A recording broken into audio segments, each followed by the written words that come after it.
Coming up on Dispatch Pacific, we're in Kuching, Malaysia for Pacific Partnership 2017. Join us as we take you through this multilateral preparedness mission.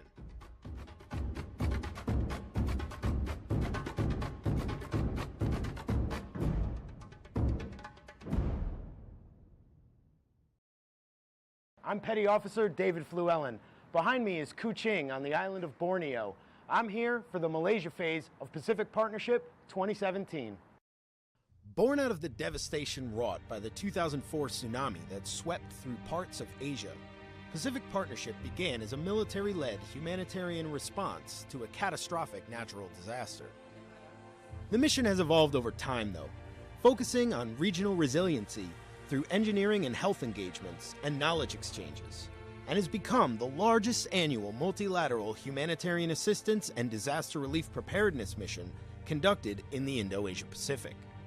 The 12th iteration of the mission, Pacific Partnership 2017 participants included the US, Malaysia, Japan, Korea, and Australia. The USNS Fall River served as the primary mission platform for Commander Coastal Riverine Group 1. We started in Singapore. That's where we did our initial staging.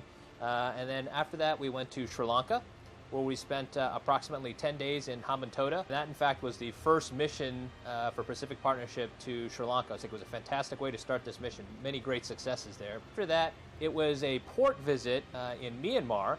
And what made that special is that we were the first U.S. flagged vessel to go in Myanmar since 1962. So after we left Myanmar, we came to Malaysia, and we are now in Kuching. So Kuching is where the main level of effort for Pacific Partnership 17 is in Malaysia. So this is where we're going to do our large humanitarian disaster relief exercise.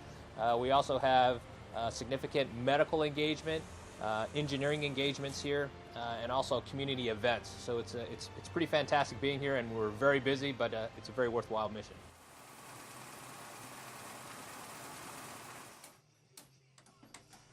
By the time I arrived in Malaysia, Seabees with Amphibious Construction Battalion 1 were already hard at work alongside their Malaysian and Japanese counterparts, building and making repairs to local schools in the rural areas outside of Kuching. Well, what we're doing right now is it's a group effort. We have the Japanese, have the middle agents, and you have us, and we're working all together to put together this project. Working long days in the jungle heat is no easy task, but for these sailors, the work was worth the reward. The Pacific Partnership, we put in this collective effort and for our future generations, and they see the collaboration, and it's a great feeling. It's a great feeling. But the Seabees weren't the only ones hard at work. Medical personnel from the U.S. and other partner nations were conducting medical outreach programs around the area. Medical engagements like these help Pacific nations get real-world experience working side by side to enhance their collective abilities to respond to potential crisis. While training for crisis conditions, they can also assist local people in need of real-world medical care. All the while providing an opportunity for the partner nations to exchange knowledge and culture. But there are many ways to engage culturally, and as you can see behind me here, the Pacific Fleet Band is playing for a crowded audience here at the Damai Cultural Center.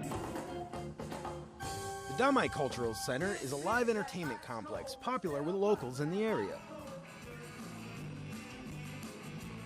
Based in Hawaii, the Pacific Fleet Band provides musical support for official functions, morale, and community outreach programs, and we're on the ground in Malaysia in support of Pacific Partnership. Personally, I think this is the essence of what Pacific Partnership is. We get to cross language barriers, come together and do what we love, and that's the ultimate show of our cooperation, is how we get along and play music together. Fans turned out to hear the group's rendition of favorites such as Bruno Mars' Uptown Funk and George Michael's Careless Whisper. But the song that really brought down the house was their collaboration on a Malaysian song with a local group, the Sarawak Cultural Band. Oh, it was like a dream. It was like a huge family. Everybody came together and we all, figured out one song we could play together and just played our hearts out. It was a lot of fun.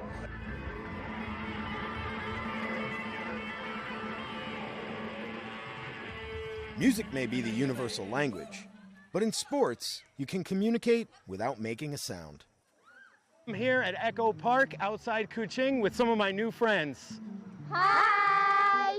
Where U.S. sailors and Marines are interacting with local Boy Scouts. The sailors and Marines turned out for a day of sports and activities with scouts from around the state of Sarawak. We're at a local Boy Scouts camp called Eco Park, and we're basically participating in a field day with them. So we have a bunch of military members that are playing all sorts of different sports with them, soccer, canoeing, zip lining, and I'm doing the basic life support CPR classes with them, basically just kind of going over simple things that might potentially help them out. A lot of them are really quick learners. They're picking up on it really quick, and it's an awesome experience. Local teacher, Serena Muhammad Noor, tells us why she thinks these events are important for her students. This is important because they know a new culture that is interesting for them, I think. They meet something new, different colors, different language. I think it's a really good thing. And of course, our friends from the Pacific Fleet Band dropped by for a last-minute concert. The Scouts were excited, to say the least. But it can't all be fun and games. It was almost time for the capstone event of Pacific Partnership Malaysia, the Humanitarian Assistance and Disaster Relief Exercise. So today we've got the Malaysian Armed Forces consisting of the Air Force, the Army, the Navy.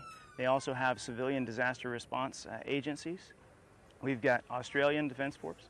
We've got the Japanese Ground Self-Defense Force. We've got the Republic of Korea Navy and Army. During the event, sailors, Marines, and soldiers worked alongside their foreign counterparts to triage and treat simulated casualties. So the premise of this exercise was a scenario where we had a flood scenario in a town just outside of Kuching. Boats came out, rescued some individuals. A helicopter also came out, rescued some individuals or some victims, and then transported them to this field hospital behind us. The partner nations were put in close proximity in a simulated disaster environment where they had to strive to operate together efficiently. We often like to come and engage with our partners here, not to teach them how to do it, but to see how they work, to exchange knowledge information, and for all of us to get better. And that's one thing that even a small exercise like this in Kuching does. But Pacific Partnership isn't just about exchanging information. It's also about tangible change. Remember that school the Seabees were working on? You know, this one? Well, here it is again a week later, finished and ready for use. The atmosphere was one of excitement. Local dance troupes performed, there was an official ribbon cutting, and the U.S. ambassador to Malaysia said a few words. We want the children of this school now to do the most important work, which is to learn and to educate themselves so they can be great leaders for Malaysia.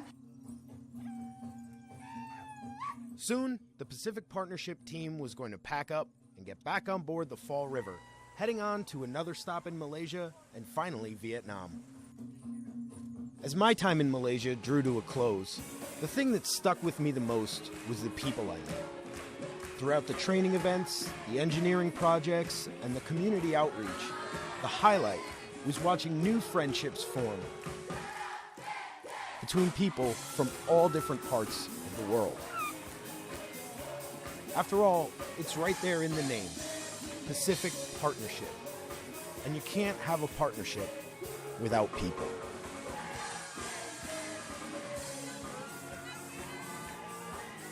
I'm Petty Officer David Flewellyn, and from all of us at AFM Pacific, thanks for watching.